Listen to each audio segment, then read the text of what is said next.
Karnataka CM మార్పుతో దక్షిణాది రాజకీయాల మ్యాప్నే కాంగ్రెస్ మళ్లీ డ్రా చేయబోతోందా? సిద్ధరామయ్యని సైట్ చేస్తూ డీకే శివకుమార్ని ముందుకు తీసుకొచ్చే ప్లాన్ వెనక అసలు కథ ఏంటి? 2028లో కేవలం కర్ణాటకే కాదు, తెలంగాణ, కేరళ, తమిళనాడు, ఏపీ వరకు ఒకే ఫార్ములాతో వెళ్లాలని కాంగ్రెస్ డిసైడ్ అయిందా?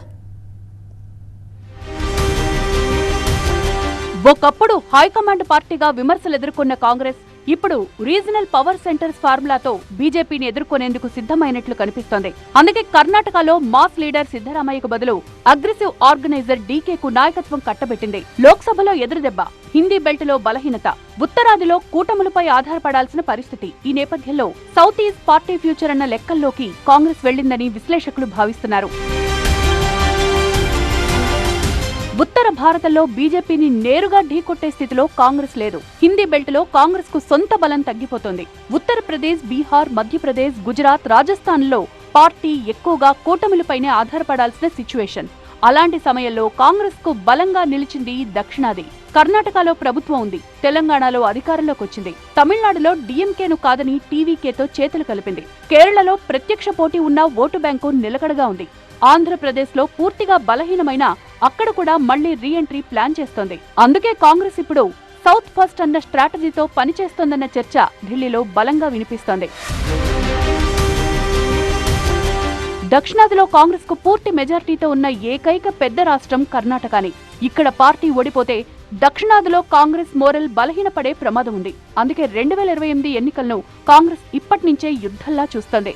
అందుకే సిద్ధరామయ్య మాస్ లీడర్ అన్నది కాంగ్రెస్ కే కాదు, బీజేపీకు తెలుసు. ఓబీసీ వర్గాల్లో ఆయనకు భారీ ప్రభావం ఉంది. గ్యారంటీ స్కీమ్స్ ద్వారా గ్రామీణ ఓటర్లలో కూడా ఆయన ఇమేజ్ పెరిగింది. కానీ కాంగ్రెస్ హైకమాండ్ మరో కోణంలో ఆలోచించింది. 2028 ఎన్నికలు కేవలం సంక్షేమ పథకాలతో గెలవలేమని హైకమాండ్ భావిస్తోంది. 2028 నాటికి యాంటీ ఇన్కంబెన్సీ పెరుగుతుందని, గ్యారంటీల ఫినాన్షియల్ ప్రెషర్ ప్రభుత్వంపై పడుతుందని, ఉద్యోగాలు, ఇన్ఫ్రాస్ట్రక్చర్, పెట్టుబడులు, అర్బన్ ఓటర్లు ఇవన్నీ కీలకంగా మారతాయని భావించే ఇప్పటి నుంచే రిపేర్లు మొదలుపెట్టింది. సిద్ధరామయ్యవి సంప్రదాయ మాస్ పాలిటిక్స్ అయితే డీకేది అగ్రెసివ్ పొలిటికల్ మేనేజ్మెంట్. డీకేకు ఆర్గనైజేషన్ పై బలమైన పట్టుంది. క్యాడర్ ను మోటివేట్ చేయగలరు, రిసోర్సులను మేనేజ్ చేయగలరు, ఎన్నికల సమయంలో వేగంగా నిర్ణయాలు తీసుకోగలరు. అందుకే టార్గెట్ 2028 కోసం డీకే ద్వారా గెలవాలని హస్తం పార్టీ భావిస్తోంది. అంతేకాదు, కేరళలో పార్టీ కొత్త తరాన్ని ముందుకు తెచ్చింది. తెలంగాణలో కూడా యువ మంత్రులకు ప్రాధాన్యం పెరిగింది. ఇప్పుడిదే ఫార్ములాను కర్ణాటకలో అమలు చేసింది. ప్రస్తుతమున్న 35 మంది మంత్రుల్లో దాదాపు 20 నుంచి 25 మందిని కొత్త ఫేసులను తీసుకురావాలి అన్న యోచనలో ఉంది. అంతేకాదు, ఇక్కడ క్యాస్ట్ ఈక్వేషన్ ను కూడా కాంగ్రెస్ పరిగణలోకి తీసుకుంది. Siddaramaiah OBC phase, DK Vokkaliga కమ్యూనిటీకి చెందిన నాయకుడు. ఈ రెండు సామాజిక వర్గాలు కలిసుంటే కర్ణాటకలో కాంగ్రెస్ కు భారీ అడ్వాంటేజ్ ఉంటుంది. బీజేపీ లింగాయత్ ఓటును టార్గెట్ చేస్తోంది. జేడీఎస్ ఒక్కలిగ బేస్ ను తిరిగి బలపరచాలని చూస్తోంది. ఈ సిచ్యువేషన్ లో కాంగ్రెస్ కు ఓబీసీ ఒక్కలిగ కాంబినేషన్ హిట్ అవుతుందని భావిస్తోంది. అందుకే high command Siddu versus DK team లాగా కాకుండా కలిసి పనిచేయాలని ఇద్దరు అగ్రనేతలకు సూచించింది. సిద్ధరామయ్యను పూర్తిగా పక్కన పెట్టే ఉద్దేశం కాంగ్రెస్ కు లేదు. ఆయన్ను ఢిల్లీ రాజకీయాల్లో ఉపయోగించాలి అన్న ఆలోచన కూడా చేసింది. హిందీ బెల్ట్ లో కాంగ్రెస్ బలహీన పడిన సమయంలో దక్షిణాది ఓబీసీ నాయకుణ్ణి నేషనల్ లెవెల్లో ప్రొజెక్ట్ చేయాలన్న ఆలోచన హైకమాండ్ లో ఉంది. రాజ్యసభ, ఏఐసీసీ, పార్లమెంటరీ స్ట్రాటజీ ఇలా సిద్ధరామయ్యకు కొత్త రోల్ ఇవ్వాలని కాంగ్రెస్ భావించింది. కానీ రాజ్యసభకు వెళ్లేందుకు సిద్ధరామయ్య ఇష్టపడలేదు.